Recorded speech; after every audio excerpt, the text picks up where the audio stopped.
Hello again, friends, and you are my friends, and welcome to Talking Town, here to discuss the night that was Manchester United 3, Ipswich Town 2. I couldn't even be bothered to put our full name in the title, look, Ipswich 2. I just had the town out. That's where I'm at the moment after yesterday's disappointment. Where are you at? More importantly, let us know in the comments, whether watching on YouTube or on X, or whether watching on Catch Up, FTA. Comment for that algorithm. Let us know, live or otherwise, how you're feeling, what your thoughts are, opinions, questions, comments, everything and anything. Just get it in. Group therapy, right? And then we can park it and we can sit and we can just put our feet up for 2 or 3 days and just ignore all things Ipswich. Is that just going to be me? Mike Baker says, before all the comments come rolling in on last performance, the bottom line is we just ain't good enough for the Prem. Get your comments in, and don't forget we are partnered with Stowmarket Osteopaths. Give Freddie a call. Don't live life in pain. Call 01449613633. I thought I'd throw you a little curveball there. It's not the usual first sponsor plug, is it? That's coming a bit later. But where or when? Who only knows? A bit like a town set piece goal, to be honest. Who only knows when they're coming as well. Joining me tonight is Matthew Phillips. Welcome in, Matt. How are you?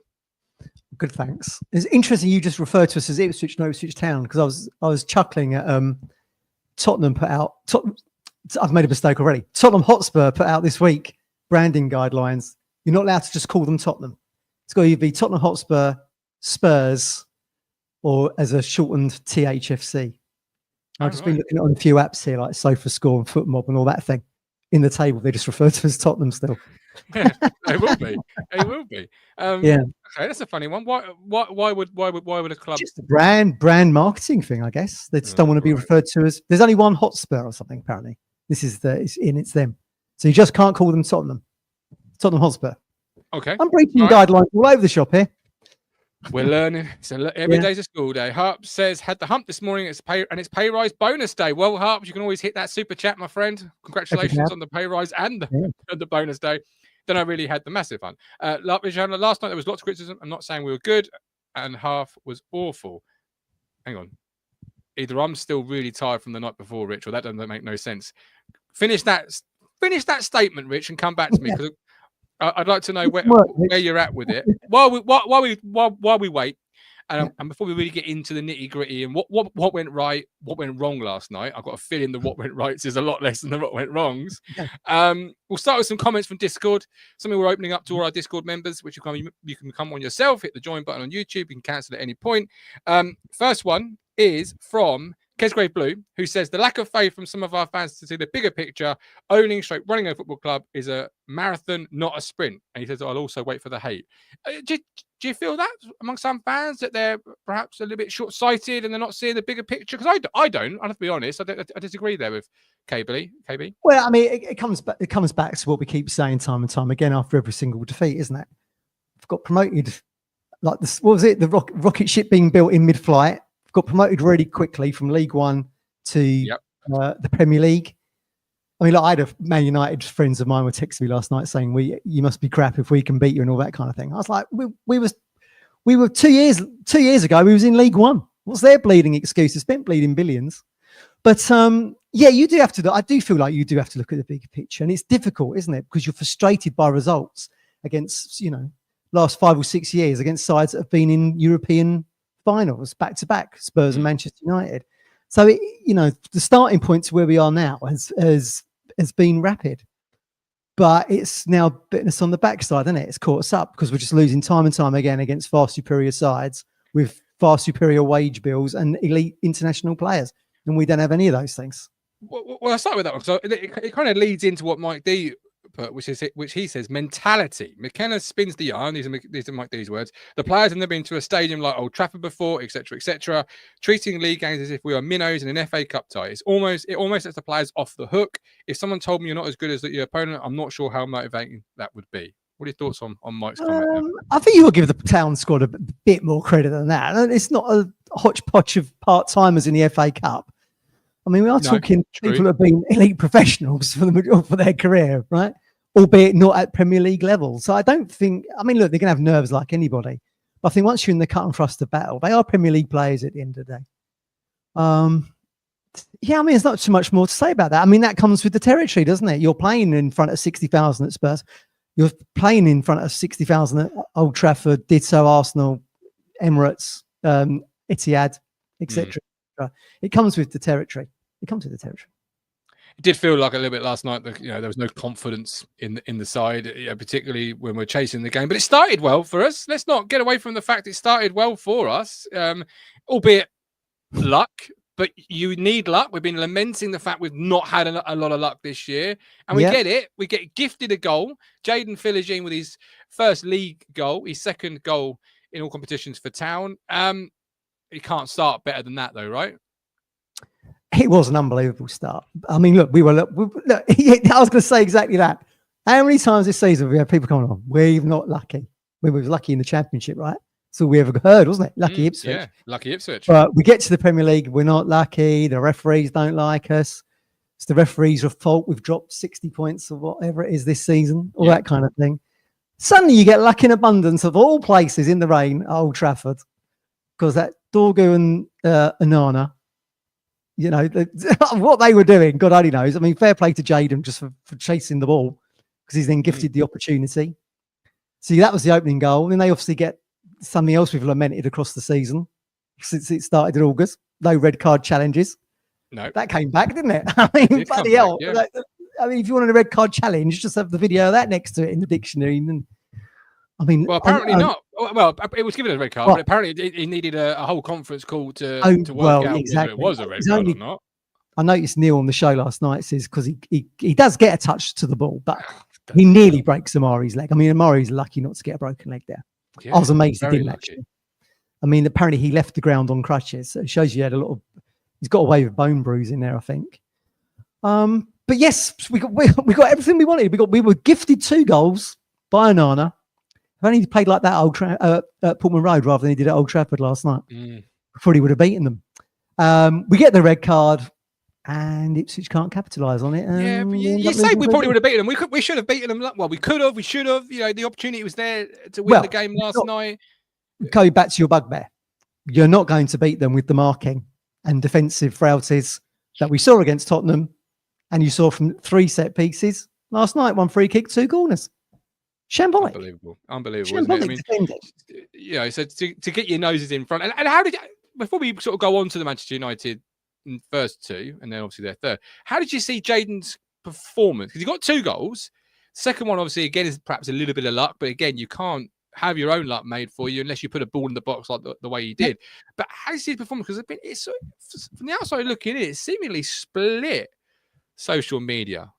Or even gone that he was, how can you have a goal scorer that scores 2 but still not be very good? How did you see his performance? Yeah, I mean, he is lucky with the goals. To be honest with you, Jayden has all the attributes I don't like. I don't like his body language. He doesn't seem to look like he's trying very hard. I mean, we used to point this finger at Dazelle a little bit, Andre.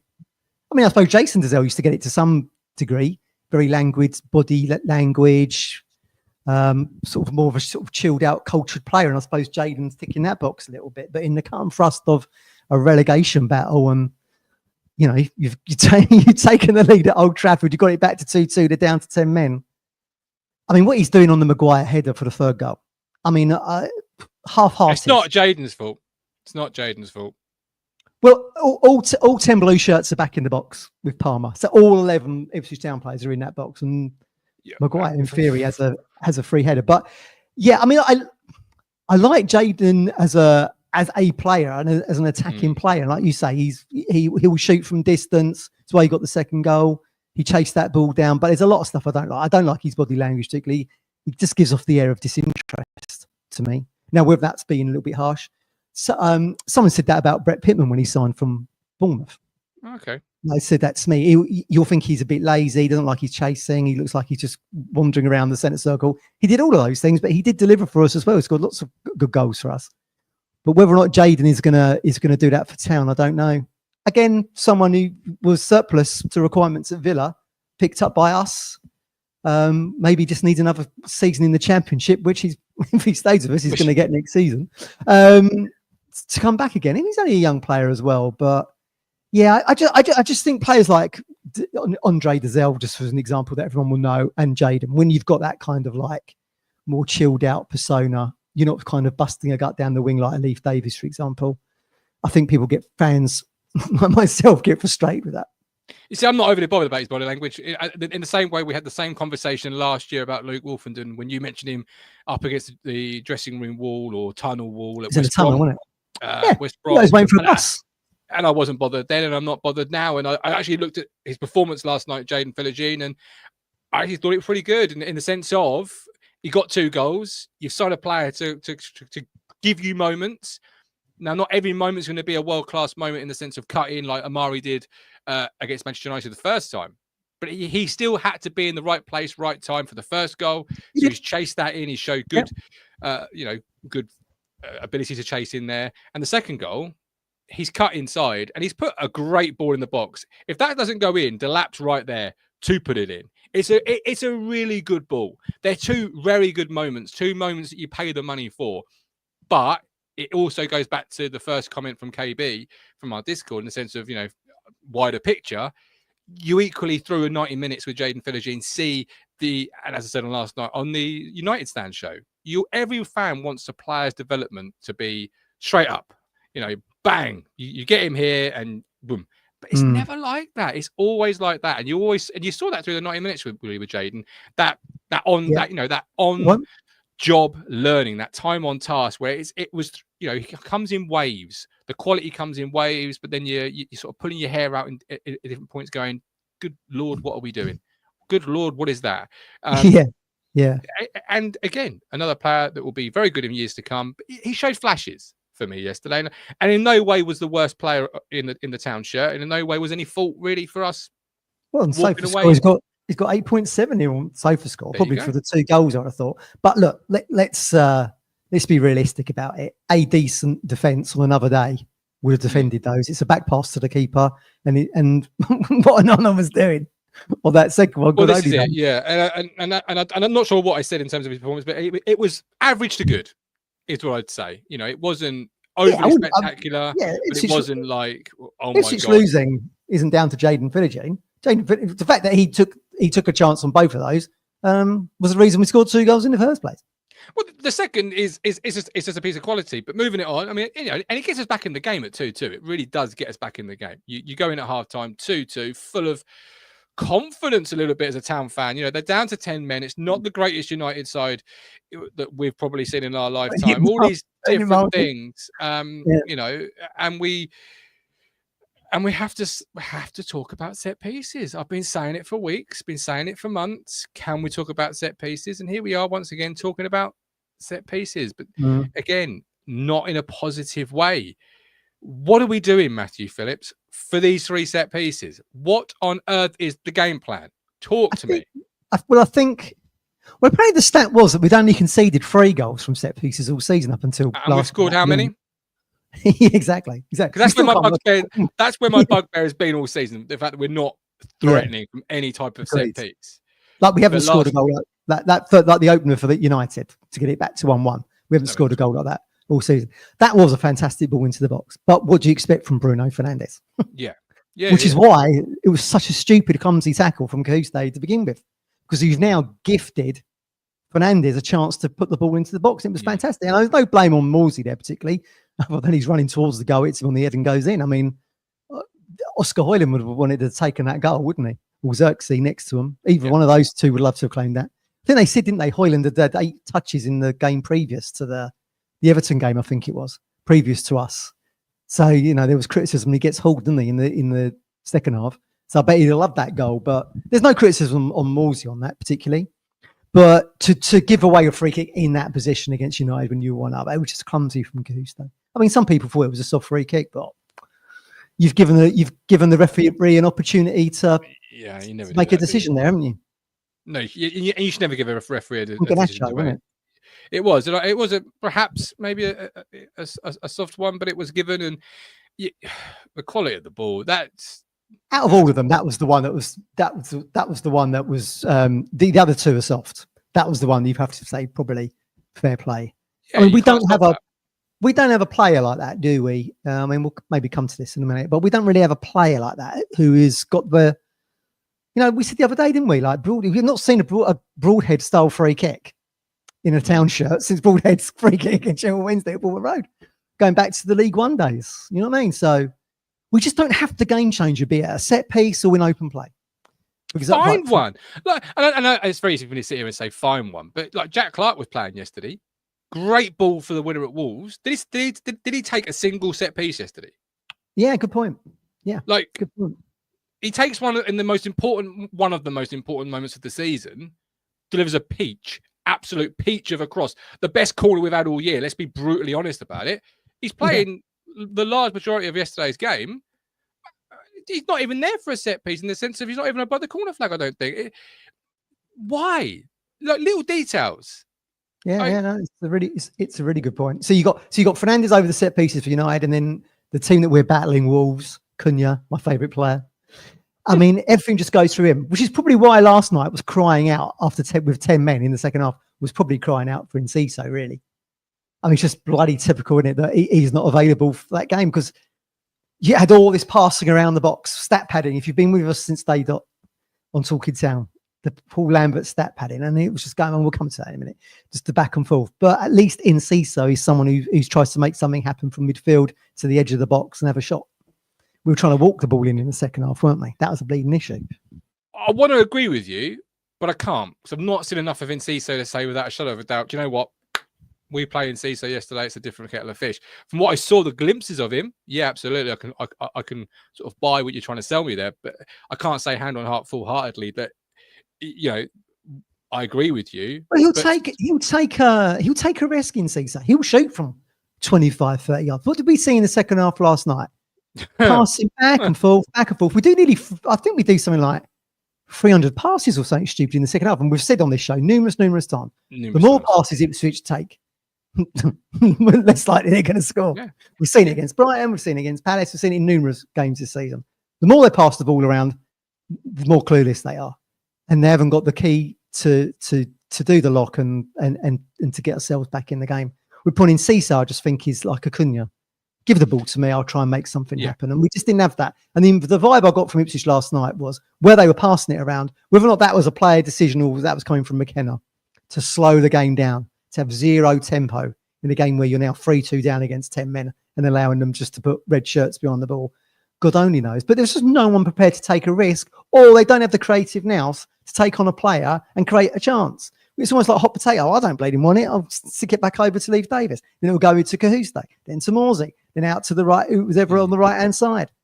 It's just out of Philogene. And then it comes back into the middle and back out to the left. And that's why we had one shot on target in the second half. Which it was abysmal. In the 87th minute.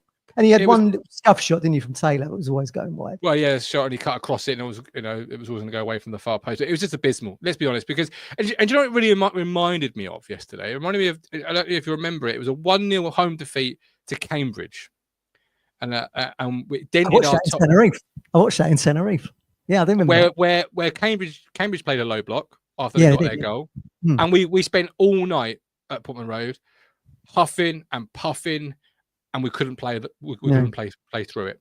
And we fast forward now, obviously Manchester United much better opposition, even at this point in time of where they are. But it was the exact same issues. Couldn't play through the low block, couldn't find the way through, couldn't move the ball with enough zip, couldn't work enough angles. And you're right in what you say about every time Town take too many touches of the ball or overpass it, bad things or no things are going to happen. And when you play against 10 men, you've got to move the ball with some zip from side to side. You've got to really work a team to try and tire them out, or stretch them, make somebody think they can win the ball, steps out of their position, and then suddenly you're in behind their space that they've left behind. You've got to really break their ranks and pull them apart. You lose that tactic last night. You lose the man advantage, don't you? Because they put so many into the defence, and you're just now passing around them. It was basically a training game the second half. Let's see what 10 men can do against an attacking 11. And it was comfortable. It was comfortable for United. It really was. It was just incredibly frustrating, and another opportunity lost. Ipswich will never have such a great opportunity to get close to Wolves and win at Old Trafford. It would have been the double whammy, but it wasn't meant to be. I mean, it was just kind of similar to what we've seen this season. In like some of our wins have felt like the smaller team away in a cup tie, hasn't it? Like Spurs felt like a giant killing. we've got the last minute winner at Molineux, cue all the limbs for the 2-1 win. And last night we were like rabbit in headlights. Oh, he's the League One team. Bloody hell. They've now finding themselves 11 versus 10 at Old Trafford. And we just couldn't step up to the plate. And that's the reason why but we're going to shoot ourselves in the foot. But but it's equally the small details that, death by 1,000 cuts, isn't it? It's the small, like the third goal, Harry Maguire. I'm looking at the still shot. You know me, Matt. When I get my beer in my bonnet, I go through the footage, frame by frame. So you got the picture in front of you. You can see all 10 outfield blue shirts. No. I've got Harry Maguire, the goal scorer. Okay, so he's the danger man here. He's the player that obviously ends up scoring the goal that I've really pinpointed in. You've got Leif Davis on Xerxes, right? Yeah. You've got Axel Twinzarbi on, I think, Dilip, potentially. I'm not quite sure who Axel Twinzarbi's got. Amari's got nobody. He's just stood in space. So out of all the team, I've not mentioned yet, Matt. Who do you want on Harry Maguire? I've not mentioned Greaves. I've not mentioned O'Shea. I've not mentioned O'Shea's marking no one. O'Shea's in the 6-yard box from memory. Oh, I know. But for both goals from memory. Yeah. But this one particularly is the third. Who would you want on Harry Maguire? Exactly. Arguably one of the better headers of the ball in the Premier League. Arguably. Right? Who would you want? You're either going to go with your 2 centre backs, or 3 with Axel, or you throw Liam Delap up there onto him. It needs physicality, basically. And Jaden Philogene, as we've said before, it's not Jaden Philogene. It's not Jaden Philogene. He's the one who jumped. It's Maguire. Harry Maguire enters his zone. Harry Maguire enters Jaden Philogene's zone.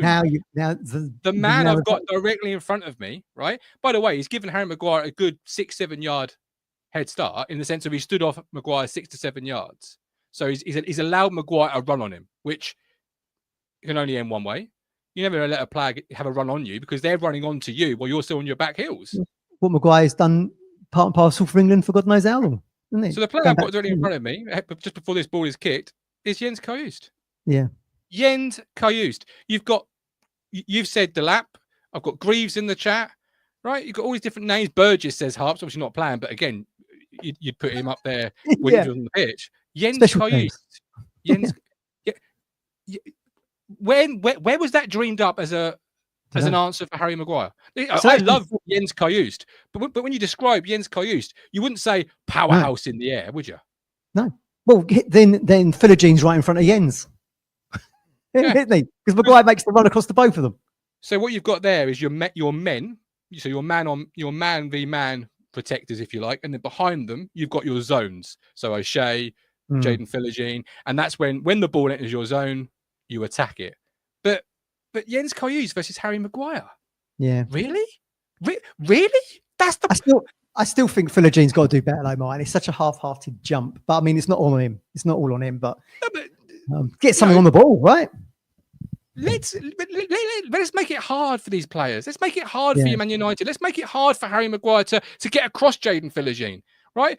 This is not me calling out Jens Kajust. Far from it. I'm calling out the people who come up with that as a plan. Yeah, no, I do agree with you. I mean, don't even let it go for a corner in the first place. I mean, what are we? 60 seconds, 90 seconds into the half. I remember going out and saying to Davis, don't let it go for a corner. We've already seen what's happened in the first half. It was like, when Stoke used, people used to put a ball out for a corner, didn't they? So Delap's dad couldn't hurl that mother of all throws in. And I was like, just put it out for a throw. Don't let it go for the corner. And they scored from it. But, again, I could be wrong. Perhaps there's a bit of mix up. It's Axel Twinzarbi marking Harry Maguire. And if so, I'll take some of that back. But again, it's definitely Jaden and Jens in the middle. Yeah, but it just I saw that, you know me, Matt. I go through it frame by frame. I slow YouTube down to 0.5%. I really try and look at it and what the images are telling me. And when I saw Jens Kajust facing up to Harry Maguire, I could have launched this phone through about 5 screens. But the ball with the zonal marking, it goes over 3 at the near post, doesn't it? Like, I think that's Amari, just from memory, it's Amari, Delap, and Morsey's the other one, I think. So that's taken them 3 out of the game completely. Yeah. Why are you taking Delap out of the game with a zonal? Like, get those big bodies, get those strong players one-on-one with, and then get your the players that aren't as good in the air attacking a zone. Because you've got a standing start in a zone. That's really difficult to generate any power, any momentum. whereas the player coming in, like Maguire in this instance, it's all in his favour because he's on the move. You know, if you try and jump from standing still, you'll jump a certain height. If you jump on the move, you'll have a lot more power in what you're trying to do. Yeah. So those players in the zone are already at a disadvantage. It won't matter if they're less ability in the air than a Delap, for example, or a Greaves. But you want your centre halves, I would say, the men that are used to man marking, have been brought up on it all their lives. Go and get him. Go and get their biggest danger. That's in a season of conceding abysmal goals, by now, I think that's probably the worst one. It's the worst one. Even in the context of the game, 10 men, you're within 2 minutes of the restart of the second half. You're holding all the cards basically, and now you've gone 3-2 down. Really poor. And that's on. It's on. I mean, people don't like to hear this, but that's on Kieran. That's on Kieran. Well, it's on the coaching staff, isn't it? They are a group. They are a team. We said something on Sunday, didn't we, about the game plan? It's almost like you're walking on the Monday. You say this is the game plan of how we stop Harry Maguire at a free kick, corner. I would have said, right, give me that. That's now a paper airplane. It was a good idea, but we're not going to use it. Like, you know, you get out of the window. It goes. Let's come up with a bit more of a credible plan. But you know, in defence of our set pieces, defensively, they've been really good at times this year, and the stats will back that up. And that's not one of the things I've been criticising all year long. When I say let's talk about set pieces, it's been how toothless we are with attacking them. But yesterday, the one area perhaps where you think, you know what, we're not that bad in that area, is the one area where you don't concede once, it's 3 times. 3 times. It's a killer. It kills me. Particularly someone who sat on here on Sunday and said, "Yeah, we'll survive. We'll survive. Yeah." Well, it's been at both ends of the pitch have been problematic, haven't they? We've conceded stupid goals, and we said right at the start, right in the summer, in the pre-season games, Ipswich don't look like they've got a lot going forward, and that's so it's proved in the actual campaign as well. That's why it probably hurts me twice as much as it should do, because we saw the problems coming. You see the problems coming. And I sat on here and said, I think there'll be twists and turns. The twists and turns I didn't see coming was us conceding 3 times and getting beat by 10 men Man United. That was not a twist and turn in my book that I had written down. You know, that's given what Wolves had thrown in the night before against Fulham. It looked like the door of opportunity is opened and it got slammed shut again. It's an interesting one, isn't it? Because if that was reversed, sorry, Matt, if that was reversed, so if we'd played first and got beat, and then Wolves played last night and got beat, what do you think the feeling would be today? Would it be more of a we're still in this fight, or would it be just as it is? Well, the context of the results changes, doesn't it? So most likely, but this not sugarcoat it. You've now lost the golden opportunity to get within 2 points of Wolves. They played very well in the first half, Wolves. If anyone watched it, I thought they played very well in the first half. Looked like they were going to go on and win it in the second half. And then they got off to a really bad start in the second half, conceded almost from the kickoff. Couldn't get back into the game. But they're not massively better than us. But like I keep saying, Cunha, as much as I don't like the guy and how he acted against our staff at full time, wow, their team actually acted at full time with the guy getting the red card in the tunnel. They've just seemed to have more about them, even though I think they haven't got our team spirit. They're not as well run as us. There's just something about them that's going to get them over the line, sadly. It's going to get them over the line. But I mean, as people have said on other pods, I think it was on Blue Monday or something, they've played a lot of their wins have come against 10 men. And then Ipswich are gifted an opportunity last night to play against 10 men. We couldn't do it. I mean, look, they Wolves beat United at Molineux round Christmas, didn't they, against 10 men? Fernandes got sent off. They beat him 2-0. We get the same opportunity. We'll be away from home. We can't even get a point. No, it's just where else do you want to go with it from yesterday? Where else? I'll tell you where we're going with it. We're going back down to the Championship, booking our tickets for August. Yeah, that's where it goes. I mean, look, come on, we've played 27 games now. We've scored 26. Yeah. So we're not even averaging a goal a game, and we've conceded 57. So basically, we're not scoring a goal a game, and we're conceding 2 every game.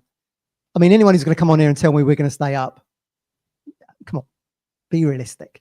You're just going to end up with disappointment. I'd love to sit here and say, like I did on Sunday, but I just... Me too, but it ain't going to happen, is it? I'd like to see us, I would like to see us do the Phil Blundell prediction and finish top 8. Ain't going to bleed and happen, is it? No, it's not going to happen. We've got 11 games left.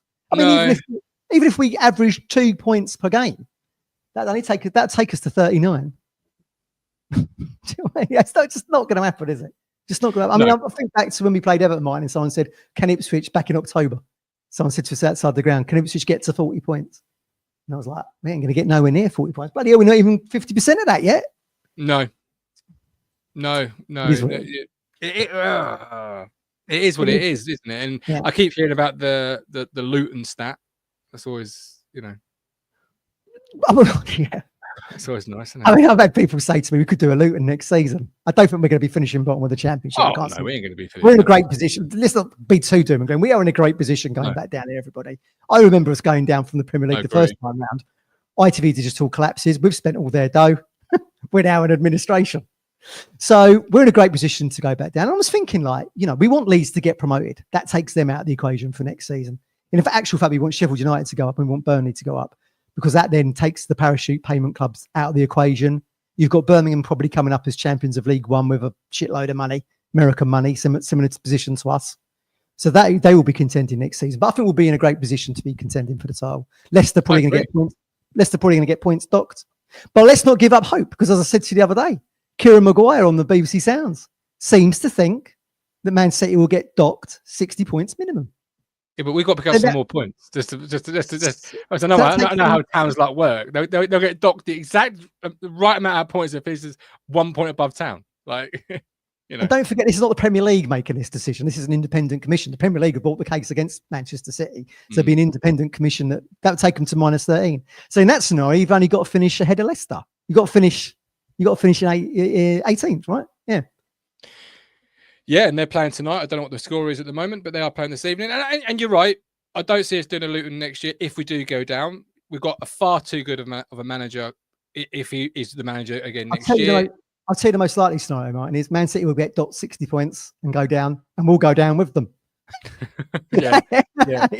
But if we were to go down, and it's not over yet by any stretch of the imagination, but you have to be really, I know mathematically it's not, but you have to be realistic about it and look at it and say, it's 5 points at the moment with Wolves. We aren't in a great run of form. We aren't picking up results perhaps when they're almost handed to you at a time to go and at least get a point from yesterday's game and reduce it back down to 4.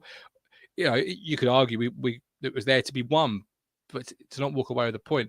But we've got a fantastic young manager who has done amazing things. He's got more than enough credit. Don't lose sight of it. More than enough credit in the bank. That's probably keeping him in a job, quite frankly. I mean, look, I saw the show last night and Mike Brown on Discord and all that, saying McKenna's out of his depth. And he is out of his depth. I've been saying it all season myself. But, that's not his fault. As we said Sunday, this is only his 3rd full season as in his first job in management. He's taken a club that had done bugger all for 20 plus years straight back into the Premier League. So let's not lose sight of that. But I do think, as you rightly say there, the credit in the bank, that is what is keeping him in the job, really. And the culture of the club is that he won't be sacked. Therefore, you won't get the managerial bounce. Therefore, you've got to suck it up and go back into the Championship, because he's the guy to bring you back if he sticks around. Because I was critical of Southampton getting rid of Russell Martin to bring in I can't remember Jurich, his name, because he won't stick around, I don't think, in the summer at Southampton. And then who will they look for to bring them back into the Premier League? A Russell Martin style character who they've only just got rid of. So you'd want, if you just go down, you'd want Kieran McKenna to bring you back. Yeah. It's a funny old circle, that, isn't it? And neither should he get sacked. There shouldn't even be a topic of conversation, anything, because he is the man that would bring you back. And what you're seeing is, a manager who is still in his infancy of his managerial career. Yeah, he is. Yeah, facing weekly adversity for the first time in that managerial career. Correct, We had a little bit in League One, let's be honest, but nothing to the size and the magnitude of being in the Premier League with it. And you got newspaper reports from newspapers you didn't even know existed, and other things like that. But it's a big thing, the Premier League, isn't it? It's a big thing. Well, he's not got. People keep saying McKenna's record in the second half of the season, Martin, is really good, but we're not having gimme games like your Forest Green Rovers or no, I don't know, Millwall at home, or whoever it was last season. teams that, like Sheffield Wednesday at home, we've done them 6-0. We did, Easy. yeah. Easy. We haven't got that. We haven't got that luxury here. In fact, we're the team that are getting done 6-0. Yeah, I call them your get right games. They're the games that get you right again and back up. And sadly, this year we are the get right game for a lot of teams. We've been the get right game for Southampton. 45. That's how bad it is it? 45% of their 45% of their points total has come from us. 4 from 9, isn't it? Yeah. Oh, that's a stat from my sat. I want to throw up. I mean, that's you were saying Sunday, weren't you? You feel like we're so close you can taste it. I mean, you think there's that's 5 points down the toilet because we took one, didn't we, at St Mary's? If only we'd played them at Portman Road rather than away, we probably would have got the 3 points then. So that's 5 down the toilet, and then you think, Bournemouth at home, there's another 3 gone, 2 dropped against Leicester. Well, suddenly that's 10 extra points we could have had. Could be sitting on 27 just behind West Ham or whatever it is. Yeah. Well, this ifs, buts, and maybes, mate. Isn't it? Buts and maybes, yeah, exactly. Ifs, buts, and maybes at the end of the day. But again, back to and they are right in a lot of ways, Ashton and McKenna, about the unified, because it's okay to look at this and say, right, this wasn't good enough, that wasn't good enough, that should have been tweaked, that game plan there needs to be chucked out and never used again, blah blah blah. But they're learning. They're developing, McKenna particularly in his own career, but we are better when we are together. And when we go back down, it almost feels like a lot of clubs go down fractured. And that's a big problem. Left the will. Yeah, that's a big problem because they hit the ground in a really competitive league, fractured. And there's no momentum, there's no togetherness, there's no feel good.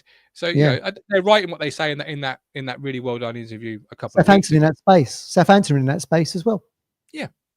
We're not particularly. Well, we shouldn't be. We don't feel like it. It's right to look at last night and be upset with it and critique it and criticize it. And like maybe with Cayuse there and say, that set piece game plan should never see the light of day again. But it isn't. That isn't really. If we see against Forest in the cup or something. Or against Chris Wood. Jens Cayuse 1v1 with Chris Wood.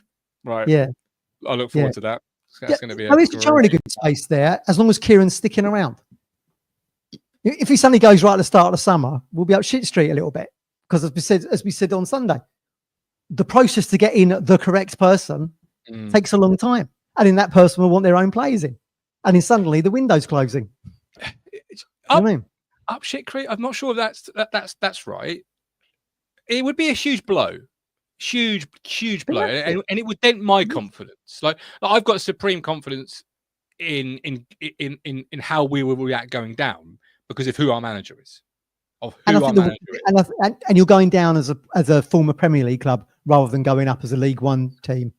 Yeah, with a great squad at that level. We're bringing on the Championship's top goal scorer for a 4-minute cameo last night.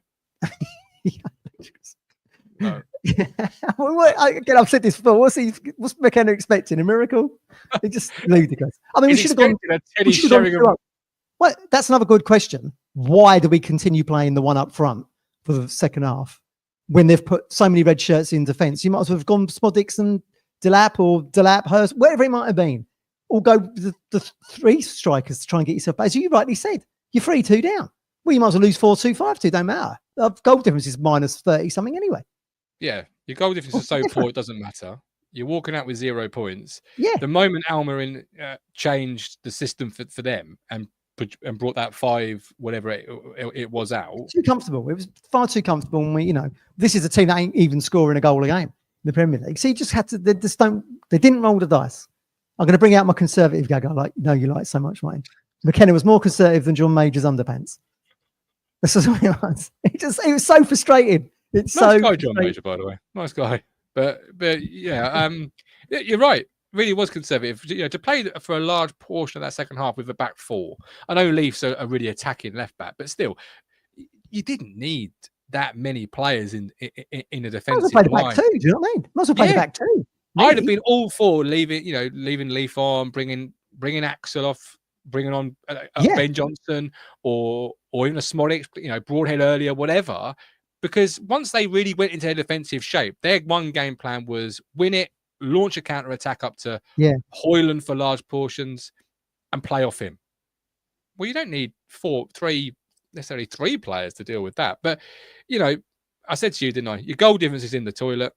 Yeah. You're walking out with 0 points. This could read Manchester United 10, Ipswich Town 2.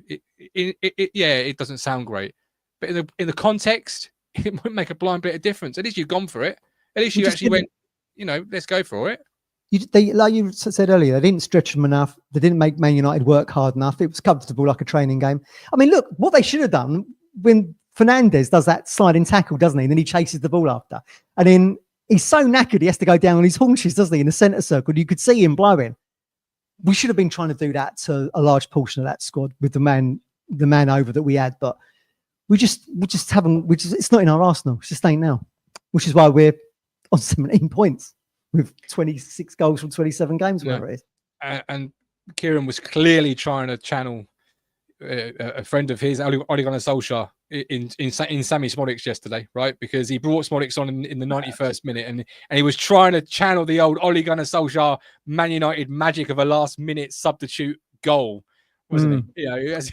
Clearly what he was working for there. Yeah, just too late. Well, now you're in the position of trying to save the game, aren't you? We probably could have bought him half hour earlier as a sub to score in the last minute. Yeah, we scored. What was it? The City ground against Forest once. He got 4 from the bench, didn't he? In like last 10 minutes. Was it 8-1 or something? Because I've got no other reason why you'd bring on Sammy Smodics, Championship top goal scorer, for a 3.5 minute cameo.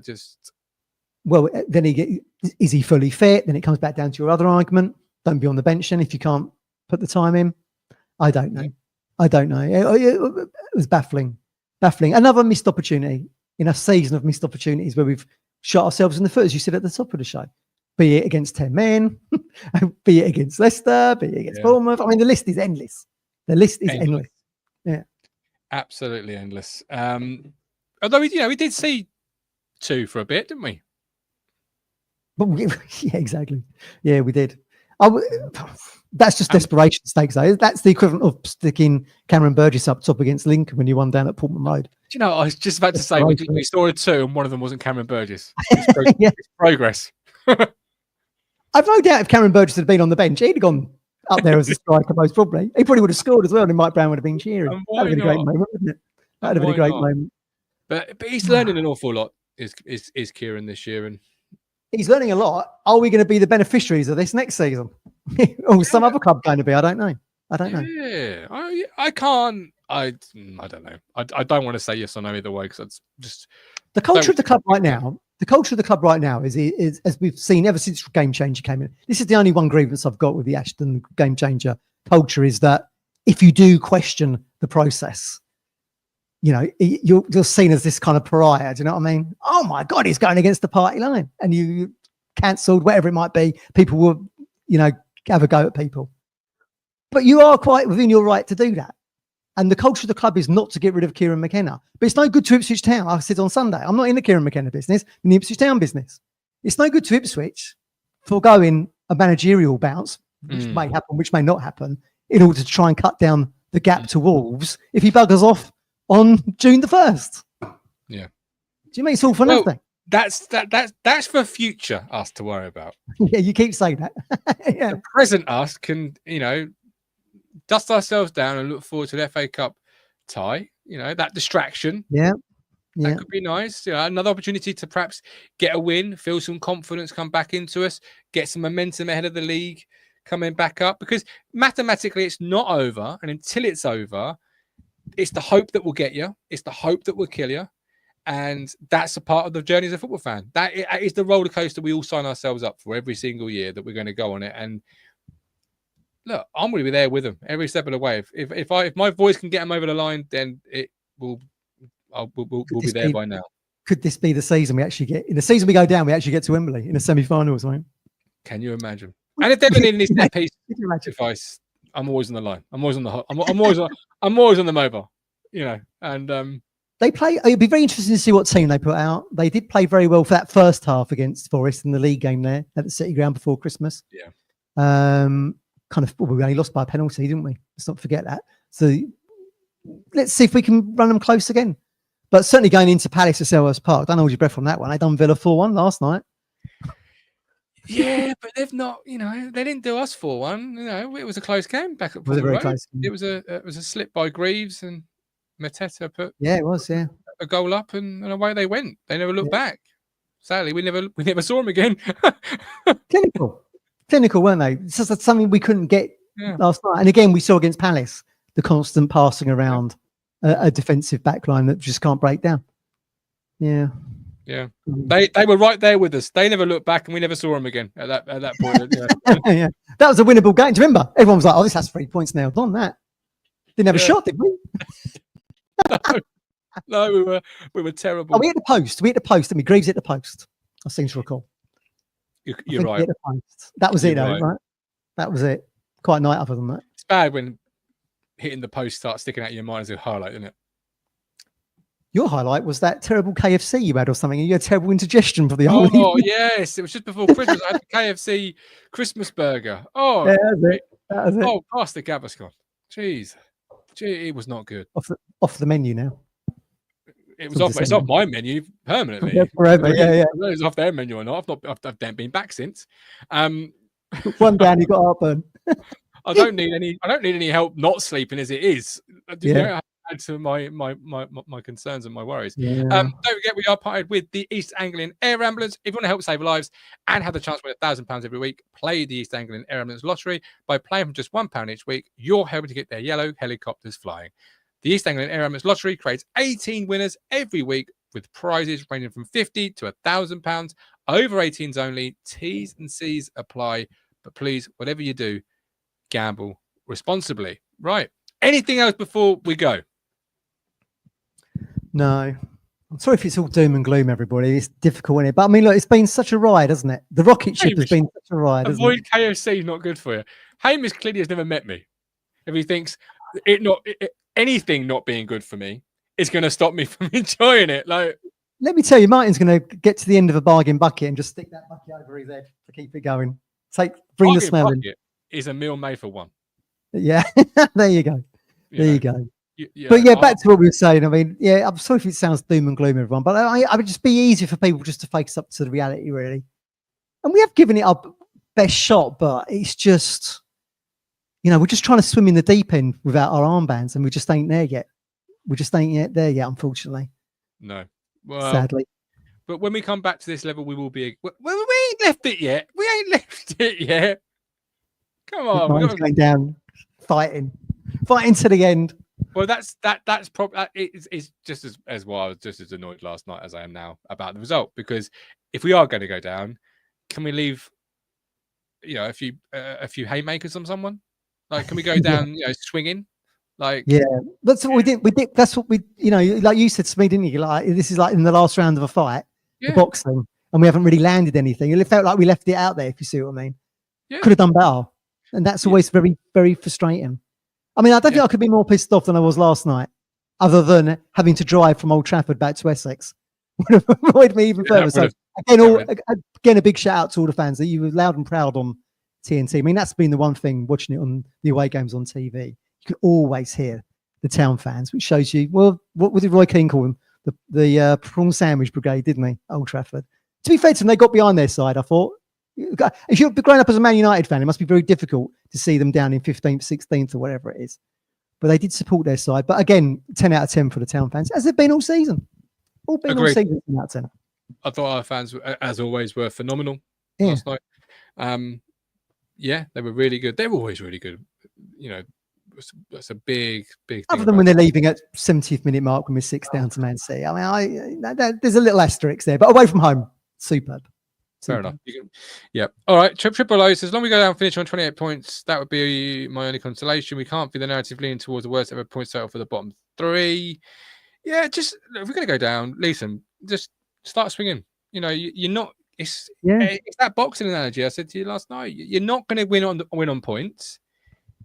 Judges aren't going to go for you. Yeah. Your best way now is a knockout. And last night it really felt like it was a boxer that thought they had the points in the bag, and they just had to see it out. And they'd have their arm raised at the end, and suddenly there's this like huge shock of what? I've not got the win. Like, you were poor in the sense of trying to really go for it in that game. There's just no tempo to that second half in any of our play, was there? The irony, of course, being that we get the red card that we've been wanting all season, And actually, it didn't suit us at all, did it? We were much more in the game in the first half, right up until the tackle. There you go. Even when Town do get luck, they don't get luck. Welcome to the Life of Works for What Interests Town. Anyway, we're done for the day. Night, whenever we are. It's still dark outside yet. Good. Right. This man here has been Matthew Phillips. Thank you for joining me. Craig says very negative show tonight. Craig. We can only comment on what we've been watching. I mean, look, bloody hell, we're not Liverpool fans, are we? Cruising to the title. We're in the beating bottom three here. We don't want to be negative, mate. We want to be doing handstands and having sunshine and lollipops. Like, go back and watch the archive of our League One promotion season, our Championship race. I mean, that'll make you feel better. I mean, this is just a dose of reality, isn't it? But it's not going to be forever. It's not going to be forever. But it is what it is. We can only comment on what we see. We don't pick the team or play for the team or run the club. We can only comment on what we see as fans. And at the moment, we're sitting at an 18th of 17 points. You can't sugarcoat that at all. And I'm not negative. I'm exasperated. You know, I'm disappointed. Yeah. I'm angry at certain points of how the defeat came about. It's not negative because I think the long-term help. I've said before, the long-term help of the club is really good, and we're in great hands with who's in charge, both of the first team level and, of course, at the. Our friend Craig at Winchester said, "I've seen much worse." Same. Same. To be honest with you, I can deal with Town losing in the Premier League because we're in the Premier League. Do you know what I mean? We've seen these kind of performances in the Championship. That feels a little bit like let's all do a victory lap in defeat and take, but we're in the Premier League. We got here by merit. Yeah. Exactly. The club haven't taken a victory lap in get promoted and saying, right, that's it, we're promoted now. We'll just see how this year goes. They've developed the squad for next year and also made an effort to go for it this year. So it's only right you look at it through that prism as well. Yeah, exactly. It's not like we even get saying to Colin when we was walking back from the ground to the station after the Spurs game. It's not like if you just have got a say in all this. You get promoted from the Championship to the Premier League, off you go. It's not like we'll just leave. We'll default for a couple of years until we've got a decent enough squad. Well, whatever happens, it's still not the wilderness, is it, Matty? Still not the wilderness. Yeah, no. Yeah, that was a very negative show, wasn't it? Losing 2-1. That was a very negative show. We've done far worse. Anyway, we're done for the day. Join us again next time. Thanks for watching. Like and subscribe. Take care. God bless. Stay well. Stay happy. Stay healthy. Bye. Bye.